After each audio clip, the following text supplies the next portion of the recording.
Welcome back to Extending Grace Podcast. This is Darlene, your host. Today, we're going to jump right into our topic on why your relationships are difficult. The third reason your relationships are difficult is for the lack of emotional attunement. Now, our first two podcasts, basically in this series on relationships, we talked about the values being not being aligned, which causes conflict. I encourage you to go back to watch that podcast on Are You Respecting Your Values?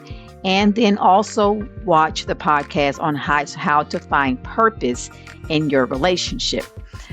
We talked about self-differentiation in a podcast on the You Are the Problem in Your Relationships. Listen to that one also when you have completed this one. I am sure that if you are listening to this podcast, that in your lifetime you have had problems with relationships. Now, when I'm talking about problems in relationships, I'm talking about a repeated pattern.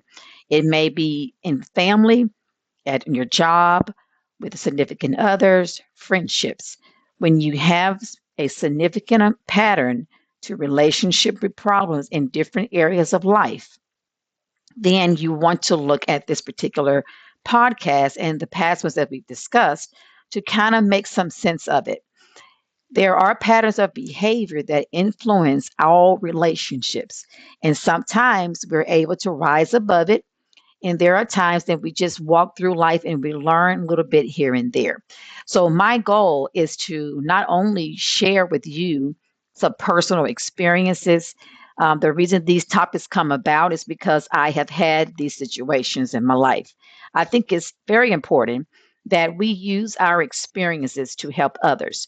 You were not put on this earth to be isolated, nor were you put on this earth just to go through these experiences, making some sense or no sense of it all, but to also just share with others. There's going to be someone along your path that will need the knowledge and the wisdom that you have learned from your past. Now, I'm going to warn you that if you find yourself having a bitter perspective, please don't share that with others.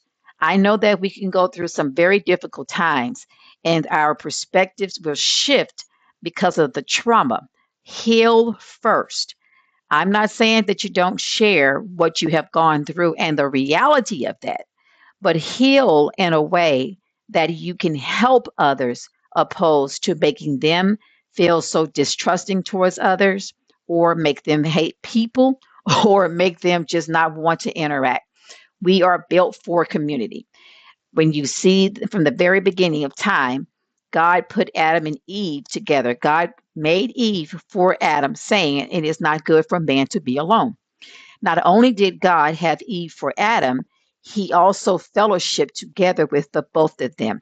So this is our full experience on this earth to have fellowship with one another and fellowship with God in that, well, more so just in the context of fellowship. We're going to hop into looking at emotional attunement. This is one of the biggest reasons that we have problems in our relationships. Emotional attunement is the process of recognizing and responding correctly to the emotions of another person in a way that validates and supports their experience. Now, I am not saying that you agree to the experience, but validate the experience and support the experience. Emotional attunement involves being present and attuned to their emotional cues, whether that's in their language, the words they're using, their body language, or their facial expression. Emotional attunement can be conflicting when a person has learned to hide their emotions or avoid discussing how they feel. You can say to a person, I see that you're frustrated. And the person says to you, well, oh, I was just thinking about something deeply, or I'm not sure what you're talking about. They deflect and turn it back onto you. And so you're the one seeing things the wrong way. There are several reasons why people may avoid showing emotions or sharing emotions or being truthful about them. Avoidance style is a conflict management approach that is characterized by a tendency to evade or sidestep confrontation and conflictual situations. Sometimes it involves ignoring the issue, withdrawing from discussions, or minimizing the importance of the disagreement in the hopes or the attempts to maintain harmony and to reduce stress.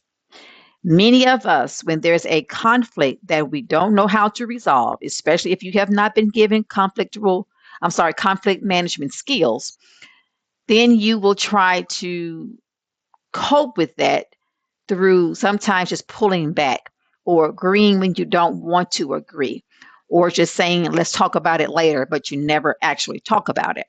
So it's not unusual to avoid situations that causes us anxiety. What causes us to withdraw is the stress from it all. Some people are very emotionally reactive. They will argue, trying to prove a point. Some people just say, this is too much. It's overwhelming. So let me just shut down. But people avoid for various reasons. It can be learned behaviors from childhood. Some children grow up not given the opportunity to express their emotions, or if they express their emotions, then the adult in their lives make it about them. So the child has learned that if I don't want mom or dad to feel hurt, I don't want them to feel frustrated, then I have to hide the way I feel. Basically, taking care of the parent's emotional need, which is not fair to the child, but it happens more often than not. So the child learns I have to maintain this poker persona in order for my parent to be happy.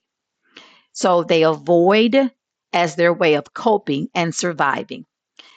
When you grow up in that type of environment, well, you're going to repeat it more likely than not, unless you identify with it, you get counseling for it, or you learn how to communicate in more helpful approaches. Now, avoidance style can be useful in low stakes conflicts where the harm is very minimum. Okay, so it allows the individual to preserve the relationship without escalating tension. We don't have to have discussions about everything, especially if there is a low bar for the harm. I know that it can sound like, well, aren't you always supposed to talk or always communicate? You want communication to be fruitful. You want communication to be productive. So if it's low stakes where there's no harm involved or potential for low amount of harm, then you may not want to go full details into that particular conversation. Using avoidance can also temporarily reduce stress. So this is why people will use this technique, but it leads to many unresolved issues. Okay. So it can also, we're not attuned emotionally when we focus on just, okay, I want to feel better. I want to feel better. I don't want to deal with this conflict. People use avoidance styles to prioritize their emotional safety. Again, when anxiety rises in a person, their goal is to get to safety. That is the whole purpose of anxiety triggers. The way God intended for it to operate was to help us to make quick decisions that keeps us safe. Now, when we misuse it or we don't know how to use it appropriately, then we can tap into unhealthy coping patterns. This style is more common in cultures that value harmony and non-confrontation. It makes it essential to consider the cultural context when we're looking at this type of behavior. So some cultures will say, okay, we got to all get along. And so we don't discuss those things that cause us to disagree. Some home environments, as we discussed earlier, just, people don't really discuss because we don't want to make anybody upset. We want to look like we're all okay. And so we suppress those emotions, avoiding the conflict. Now, if you rely on this style too much, it will and can damage relationships. So, emotional attunement is being able to recognize the cues from another person's experience, the emotional cues, and tuning into that, validating it, supporting it without necessarily agreeing. We're going to look at a very common story from our Bible. I absolutely love, if you look at how Jesus dealt with people, it is phenomenal. And this is a great story to look at emotional attunement. It is found in John, and I'm going to read John 4, verses 1 through 26. I encourage you to read the whole story. Now, when we look at Jesus in Matthew, Mark, and Luke, we see Jesus healing a lot of physical ailments. This particular story that is written in John and only in John tells about Jesus' encounter with a Samaritan woman. Now, we will see in this particular story that she addresses how Samaritans or the Jews don't really deal with the Samaritans. And there's a lot of background to that. So when we come across that particular scripture, she's not necessarily being sarcastic, but she's just saying, hey, remember, y'all don't deal with people like us. So I'm going to read that, and then we're going to go into emotional attunement and how Jesus helps this lady emotionally healing her soul and witnessing to her spiritually. John chapter 4, starting at verse 1. Now Jesus learned that the Pharisees had heard that he was gaining and baptizing more disciples than John, although in fact it was not Jesus who baptized, but his disciples. So he left Judea and went back once more to Galilee. Now he had to go through Samaria. So he came into a town in Samaria called Sychar, near the plot of ground Jacob had given to his son Joseph. Jacob's well was there, and Jesus, tired as he was from the journey, sat down by the well. It was about noon. When a Samaritan woman came to draw water, Jesus said to her, "Will you give me a drink?" His disciples had gone into town to buy food. I'm going to pause right here after verse 7. Was not a common thing for women to come to the well at this time of the day alone. Jesus went through Samaria with the sole purpose of witnessing to this particular lady. Now, we see that he's human because he is tired and he sits down. We will also see that he is divine because he intentionally knows that he's going to encounter this lady. He's there when he said that I have to go through Samaria. He's going for the purpose of witnessing and a healing that needed to take place. Verse 9 says that the Samaritan woman said to him, Jesus asked for a drink, and she says to him, "You are a Jew, I am a Samaritan woman. How can you ask me for a drink?" For the Jews do not associate with Samaritans. Jesus answered her, "If you knew the gift of God and who it is that asks you for a drink, you would have to ask him, and he would have given you living water." Now, I'm going to pause. It's verse 10. I'm going to pause there. Jesus asked for a drink, knowing that Jews and Samaritans don't associate with each other. So she asks a question, but look at how he responds. If you knew the gift of God and who it is that asks, he doesn't even tap into this background history of us not interacting.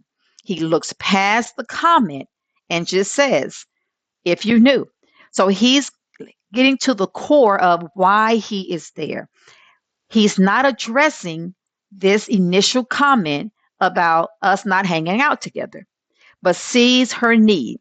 And he gains her attention by saying, now, if you knew what I knew, you'd be asking me for this living water. Verse 11, "Sir," the woman said, "you have nothing to draw with, and the well is deep. Where can you get this living water? Are you greater than our father Jacob, who gave us the well and drank from it himself, as did also his sons and livestock?" Jesus answers. I want you to see this again. He doesn't approach the comments, because at this point, she's like, okay, what's going on here? I don't even see anything in your hand. But he responds to her emotional need. Jesus answered, "Everyone who drinks this water will be thirsty again.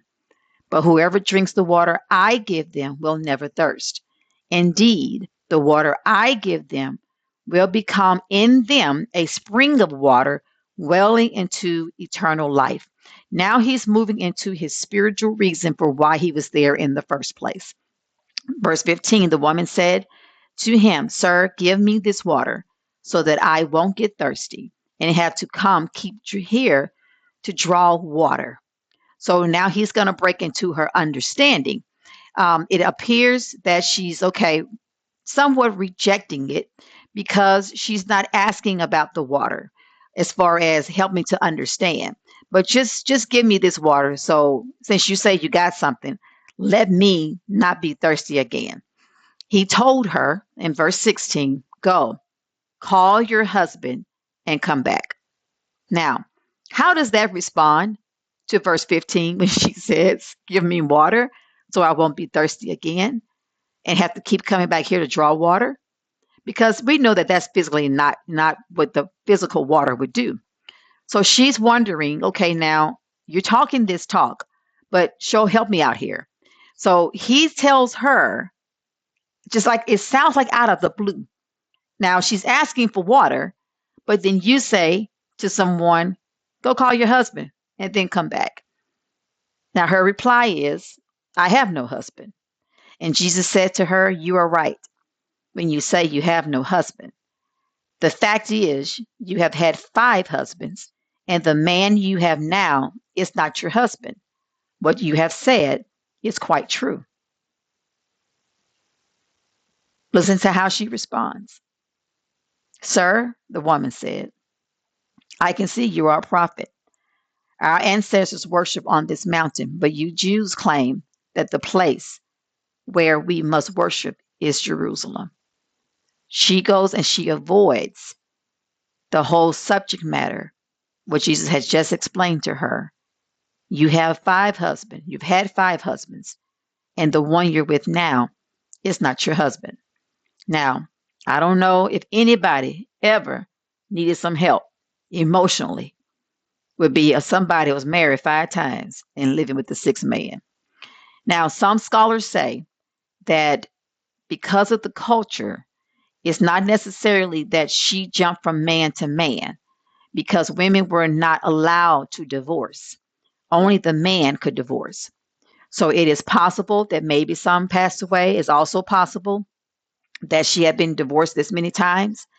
But it also is possible that maybe she broke the law and she left. However, what we see here is a broken spirit, jumping from 5 husbands and now with the 6th, and he's not your husband, you're just living with him. This calls for someone to say, okay, what's really going on here? Why is Jesus talking to someone who's on her 6th man? He's there for the purpose of worship. He's there for the purpose of spiritual healing, and he's there to heal her soul. Can you imagine 5 husbands, you with the 6th, and you're not feeling some kind of way? I mean, that all of those broken relationships leads to a broken person. And Jesus taps into what is really going on. Verse 21 says, Woman, Jesus replied, believe me, a time is coming when you will worship the Father neither on this mountain nor in Jerusalem. You Samaritans worship what you do not know. We worship what we do know, for salvation is from the Jews. So now he's getting into the spiritual realm and teaching her and witnessing to her. Verse 23, yet a time is coming and has now come when true worshipers will worship the Father in spirit and in truth. For they are the kind of worshipers the Father seeks. God is spirit, and his worshipers must worship in spirit and in truth. Verse 25, the woman said, I know the Messiah, called Christ, is coming. When he comes, he will explain everything to us. Now her heart is open. And then Jesus declared, I, the one speaking to you, I am he. So if you look at how Jesus addresses the lady, he starts out with something that she really can give him. She can give him water. Now, he's not there necessarily for water, but he asks her for something to draw her attention. I mean, this is one of the biggest object lessons ever. But he asks her for something that she could give, grabs her attention, Once he has her attention, he begins to open up and to say that I have living water. I cannot imagine what she is thinking or going through because she's there at noon at a time that she would not normally be there. She's alone with the purpose of more than likely not engaging. She's isolated herself because who knows, being married 5 times in this culture, I'm sure she was not getting the best conversations or the best reputation. Then she comes and she sees someone who typically does not interact with Samaritans, asking her for something. So he uses what she can give. Then she challenges and questions what he's saying. And this is allowing Jesus to now tap into her emotional and spiritual need. This is why you see him saying, he jumps over into, let me go get your husband and come back. This now she's like, okay, well, I don't have a husband. And he addresses that to let her know, I know you. I know you. Now, think about it this way also. Jesus is allowing her to know that he knows her, but he's not putting her on blast. She's not in front of other people. He's not saying or calling her names. He's simply opening her eyes to, I know you. I see you. He doesn't even say, you're going to hell for all these men. He doesn't say to her, you are a sinner. He doesn't say to her, oh, you wretched woman. No, he simply says what he says to allow her to know, I know you and I see you, validating her experience. He does not go into this whole shebang on whether she's right or wrong. He does not even talk about much about the disagreement and the non-interaction the Jews had with the Samaritans. When he discusses it from the standpoint of simply the spiritual realm that God wants us to worship in spirit and in truth. I find it also interesting that Jesus uncovers her truth, meaning what she has gone through, before he teaches the spiritual implications of worshiping in spirit and in truth. So if you're going to worship, God has to uncover that which prohibits or limits your worship. So he uncovers what's going on with her, not to embarrass her, not to condemn her, but to actually become attuned with her. I see you. I understand what you need, and I am that living water. You come to me, and you will not thirst spiritually in your soul again. You will not lack anything. And we know that he was effective because after he talks with her, if you read on down in chapter 4, she becomes a witness to others. She goes and evangelizes about this man that she has met. So approaching her with the fact that she's been with 6 men is not for hurting her, but to become emotionally attuned. I see you and I know where you are. In order for us to be emotionally attuned with people, we want to understand their truth, not from a standpoint of hurting or harming them, but this is what I see. Now, you may or may not be able to directly approach it from that situation, but you want to pray and ask God, give me wisdom and discernment to see where the need is. Now, this is not some type of codependency where you're coddling people and you're doing all the work for them, but you want to know where to meet them, where to process, how can I be in a healthy relationship? You all of us are broken. Everyone you come across broken in some kind of way. So your friendships will have struggles sometimes. Your romantic partners will have struggles sometimes. Your work relationships, because we're operating most often the best we can. Now, there's a difference between people operating broken and then people who are operating in evil. Two different things.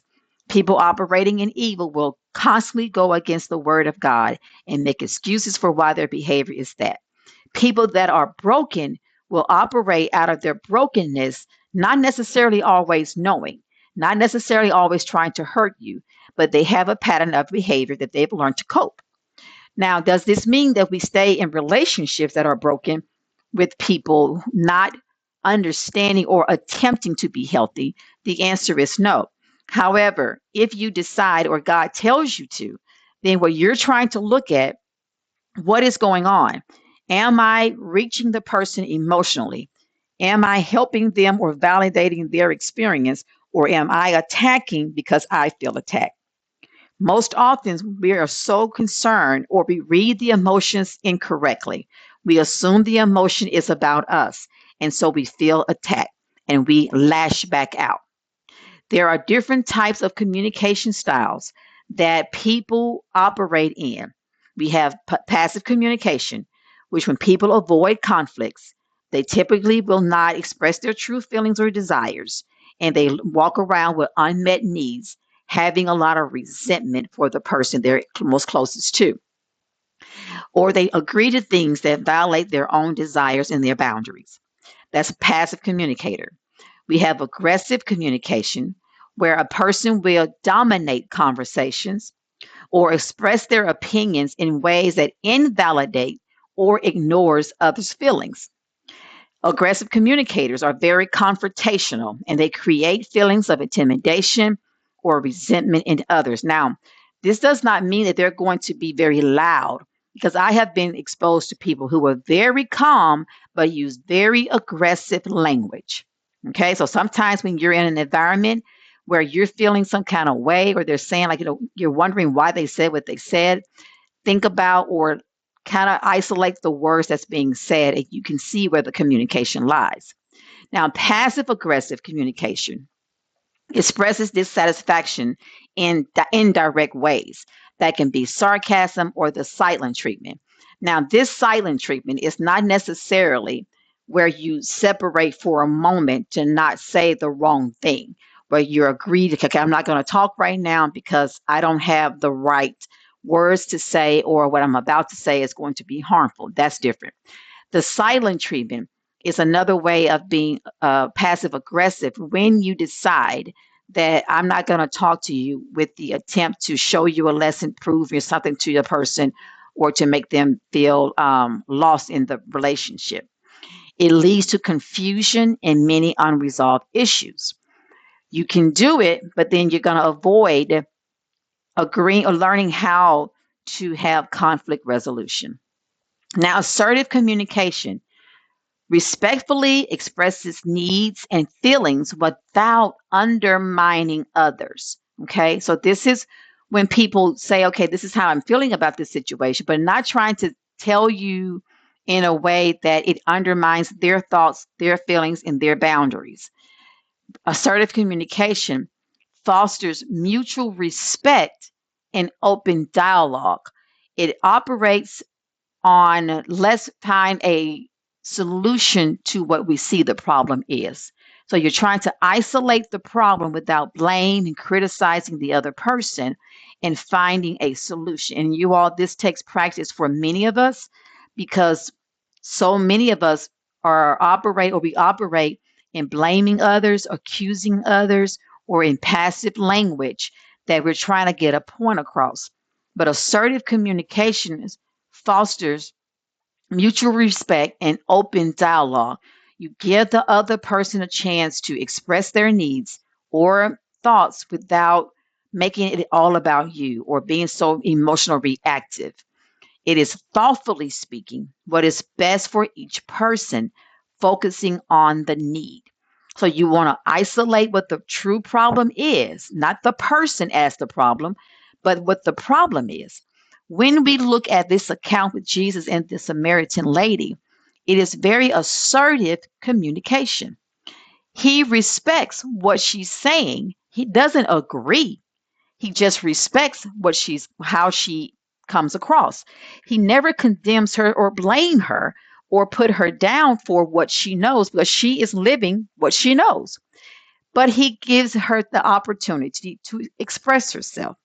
Now, when he tells her about the husband, now he's fully aware that this is probably something that is she's feel guilty about. She feels shame. And the reason we say that, because again, the timing that she comes to the well is not the usual time for women to be there. So he's tapping into, let me show you the living water. Let me give you this to wash away that guilt and shame, because I see you and I know you. I'm not here to condemn you. I'm here to free you. When we look at this account, we see that there's mutual respect. We see that there is open dialogue. And we also see that Jesus is very thoughtfully communicating with her. He starts out again with something she's able to give.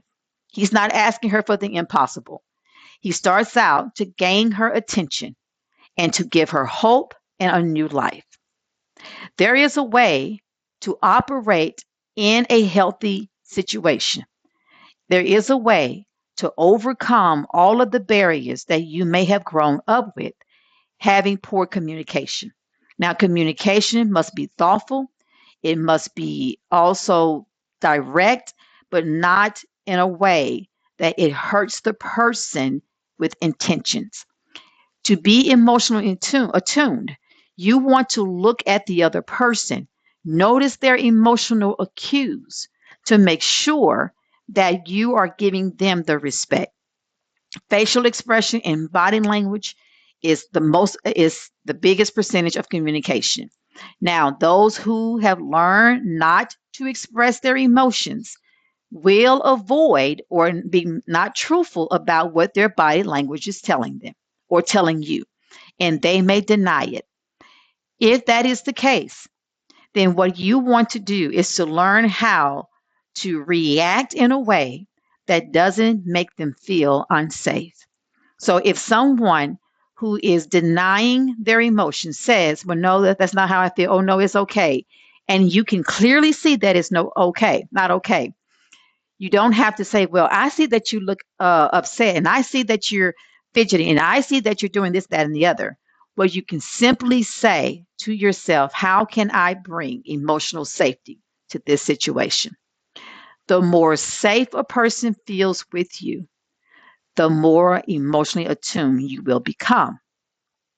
If you can see the emotional cues and you see the body language, then you want to tap into that. Some people have learned that emotions are not okay. And you can't go in there with a Bible lesson. You cannot go in there with a book on communication thinking that that's how it all works. Now, the book may help you, but if a person is not trying to tap into that, then what you want to do is say, okay, let me learn about the different communication styles. Let me become self-aware about how I communicate, and let me work on those things. This is how we become attuned emotionally. And this is how we break down the barriers to difficult relationships. Being emotional attunement, the process of recognizing and responding to the emotions of another person in a way that validates and supports their experience. Validating, meaning that I'm not agreeing, but I see you and I hear you. The exact thing that Jesus did with the woman at the well. Supported her experience, but gave her the living water, gave her life, gave her truth as well. But he was not harsh. Be blessed. Stay in contact with your loved ones or those your friends and family, work relationships, becoming and learning how to be emotionally attuned with one another. If you have multiple difficult relationships, look at how you communicate with others. Understand whether or not you can read their emotional cues. When we learn to read the cues correctly and care about how we communicate to others and the way they feel, we will monitor and practice how to communicate in ways that create safety. You will also know how to request what you need to feel safe. In the meantime, let us all work towards becoming better people in Christ Jesus. Stay blessed. Share this podcast with others, like or comment, and I appreciate you listening.